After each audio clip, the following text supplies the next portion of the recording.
आता उन्हाळा चालू झालाय, आपल्याला सगळीकडे असं डिस्कशन होताना दिसतं की UVB रेज पासून स्किनला संरक्षण व्हायला पाहिजे. पण तुम्हाला हे माहिती आहे का की UVA रेज UVB रेज पेक्षा अति जास्त घातक असतात. UVA रेज यांची वेव्हलेंथ जास्त असल्यामुळे ते स्किनच्या आतल्या लेयर मध्ये म्हणजेच डर्मिस पर्यंत पेनिट्रेट होतात.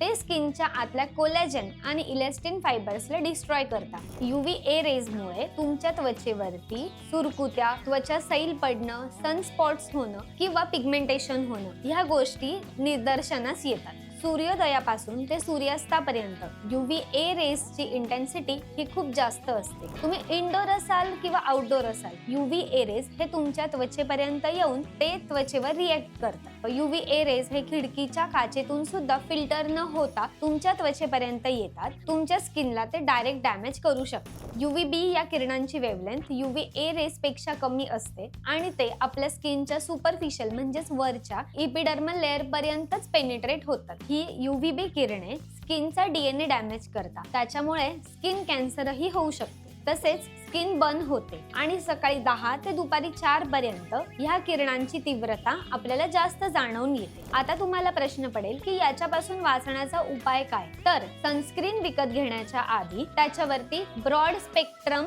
असं लिहिलेलं आहे का हे तपासून घ्या. म्हणजे UVA आणि UVB दोघही किरणांपासून आपल्या त्वचेचं संरक्षण होईल.